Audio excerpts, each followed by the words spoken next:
আসসালামু আলাইকুম। আশা করি সকলেই ভালো আছেন। সুপ্রিয় চাকরি প্রত্যাশী ভাই ও বোনেরা, ক্ষুদ্র কৃষক উন্নয়ন ফাউন্ডেশনের একটি নিয়োগ সার্কুলার প্রকাশ করা হয়েছে, যেটা কিন্তু সরকারি নিয়োগ সার্কুলার। যে সার্কুলারে বাংলাদেশের যেকোনো জেলার যেকোনো প্রার্থীরাই আবেদন করতে পারবেন এবং এখানে বেশ কিছু পদের সংখ্যায় নিয়োগ সার্কুলারটি প্রকাশ করা হয়েছে।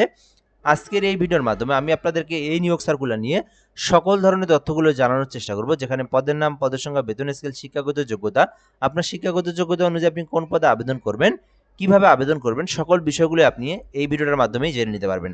তো সার্কুলারটা শেষ পর্যন্ত দেখার জন্য অনুরোধ করা হইল। সার্কুলারটা শুরু করার আগে আপনাদেরকে সংক্ষিপ্ত করে একটা বিষয় বলে রাখি। যারা ভিডিওটা আমাদের ফেসবুক থেকে দেখতেছেন, জব প্লাস বিডি আমাদের ফেসবুক পেজের নাম, এখান থেকে যারা ভিডিওটা দেখতেছেন, পেজটিতে যদি আপনি নতুন হয়ে থাকেন অবশ্যই ফলো করে রেখে দিবেন। আর যদি আমাদের ইউটিউব চ্যানেল থেকে দেখে থাকেন, এমআর রাইহান হাসান আমাদের ইউটিউব চ্যানেলের নাম, অবশ্যই চ্যানেলটি সাবস্ক্রাইব করে রেখে দিবেন। তাহলে পরবর্তীতে বাংলাদেশের যে সকল নিউজ সার্কুলার প্রকাশ করা হবে সবার আগে সহজে আপনি আমাদের মাধ্যমে জেনে নিতে পারবেন। এখানে বলা হয়েছে যে স্থানীয় সরকার, পল্লী উন্নয়ন ও সমবায় মন্ত্রণালয়ের পল্লী উন্নয়ন ও সমবায় বিভাগের আওতাধীন প্রতিষ্ঠান ক্ষুদ্র কৃষক উন্নয়ন ফাউন্ডেশন এর স্থায়ী শূন্যপদের বিপরীতে জাতীয় বেতন স্কেল 2015 অনুসারে ফাউন্ডেশনের নিম্নোক্ত বেতন গ্রেডে সরাসরি জনবল নিয়োগ ও প্যানেল ভুক্তির লক্ষ্যে পদের পাশে বর্ণিত শর্তে বাংলাদেশের প্রকৃত নাগরিকরা আবেদন করতে পারবেন। এক কথায় এই সার্কুলারটা সরকারি নিয়োগ সার্কুলার, স্থানীয় সরকার পল্লী উন্নয়নের একটি নিয়োগ সার্কুলার, যেখানে বলা হয়েছে যে বাংলাদেশের যে কোনো জেলার যে কোনো প্রার্থী আবেদন করতে পারবেন। sfdf.teletalk.com লিঙ্কের মধ্যে প্রবেশ করে আবেদনটি করতে পারবেন এবং অনলাইনের মাধ্যমে আবেদনটি করতে হবে। এই বিষয়গুলো এখানে বলে দেওয়া রয়েছে। প্রথমত পদের নাম উপজেলা ব্যবস্থাপক নিয়োগ দেওয়া হবে, যেখানে মোট 10টি পদ রয়েছে। শিক্ষাগত যোগ্যতা বলা হয়েছে কোনো স্বীকৃতি বিশ্ববিদ্যালয় হইতে যে কোনো বিষয়ে যদি আপনারা মাস্টার্স করে থাকেন তাহলে আবেদন করতে পারবেন। এখানে বলা হয়েছে স্নাতক বলতে মাস্টার্স বোঝানো হয়, যারা মাস্টার্স কমপ্লিট করেছেন এবং কম্পিউটার চালানো সম্পর্কে বেসিক অভিজ্ঞতা রয়েছে এবং মিনিমাম 3 বছরের কাজের অভিজ্ঞতা রয়েছে সংশ্লিষ্ট কাজে, উপজেলা ব্যবস্থাপক কাজের, তারা কিন্তু উপজেলা ব্যবস্থাপক পদে আবেদন করতে পারবেন, যেখানে মোট 10টি পদ রয়েছে। দ্বিতীয় পদের নাম মাঠ কর্মকর্তা, যেখানে কিন্তু 25টি পদ রয়েছে। শিক্ষাগত যোগ্যতা চাওয়া হয়েছে শুধুমাত্র উচ্চ মাধ্যমিক সার্টিফিকেট, অর্থাৎ শুধুমাত্র এইচএসসি পাস। এটাতে আবেদন করতে অভিজ্ঞতার প্রয়োজন নাই, তবে কম্পিউটার সম্পর্কে বেসিক দক্ষতা থাকলেই আবেদন করা যাবে। আর মাত্র এই শিক্ষাগত যোগ্যতা চাওয়া হয়েছে শুধুমাত্র এইচএসসি পাস, মানে উচ্চ মাধ্যমিক সার্টিফিকেট। আর 35 বছর পর্যন্ত কিন্তু আবেদনের জন্য সুযোগ রয়েছে।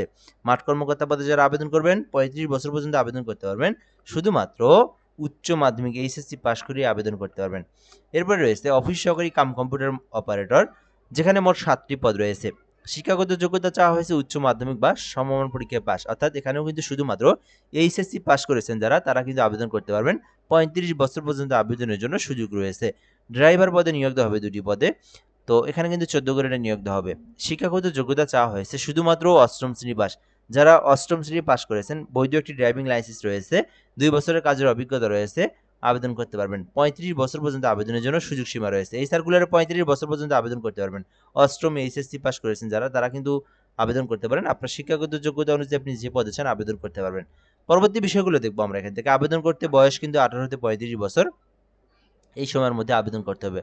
আর আবেদনটি কিন্তু এখনো শুরু হয়নি। আবেদনটা শুরু হবে 28শে জুন থেকে, অর্থাৎ বলা হয়েছে যে প্রার্থীকে আগামী 28/6/2026 সকাল 10টা হতে আবেদন শুরু হবে, যেটা কিন্তু 27/7 পর্যন্ত চলমান থাকবে। এক কথায় এই জুন মাসের একদম শেষ 28 তারিখ থেকে শুরু হবে, মানে শেষের দিকে 28 তারিখ থেকে শুরু হবে, চলমান থাকবে জুলাই মাসের 27 তারিখ পর্যন্ত। আপনারা কিন্তু এখনো চাইলে আবেদন করতে পারবেন না।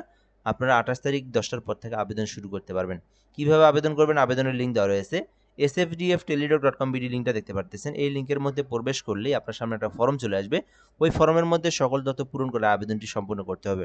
আবেদন সম্পূর্ণ করার পরে আপনাদেরকে সরকারি ফি জমা দিতে হবে, যেখানে বলা হয়েছে প্রথমত পদের নাম উপজেলা ব্যবস্থাপক পদে আবেদন করলে আপনাকে দিতে হবে মোট 223 টাকা, এবং আপনি যদি মাঠ কর্মকর্তা পদে আবেদন করে থাকেন সেই ক্ষেত্রে আপনাকে দিতে হবে 112 টাকা, এবং অফিস সহকারী ডাটা এন্ট্রিতেও 112 টাকা, ড্রাইভারে 112 টাকা, এবং বলা হয়েছে যে যারা অগ্রসর নাগরিক, মানে আপনার অনগ্রসর নাগরিক বলতে যারা শারীরিক প্রতিবন্ধী, ক্ষুদ্র নৃগোষ্ঠী, তৃতীয় লিঙ্গ যারা রয়েছেন, তারা কিন্তু যে কোনো পদে 56 টাকা দিয়েই কিন্তু পেমেন্ট করতে পারবেন। ঠিক আছে? পেমেন্ট করার প্রসেসটা হচ্ছে SFDF স্পেস ইউজার আইডি, তারপরে 16 নাম্বার সেন্ড করে দিবেন। পরবর্তীতে পিন নাম্বার দিয়ে 16 নাম্বার সেন্ড করে দিলেই পেমেন্টটা কিন্তু হয়ে যাবে। যেহেতু আবেদন শুরু হয়নি এখনো, অনেক দেরি আছে আবেদনের।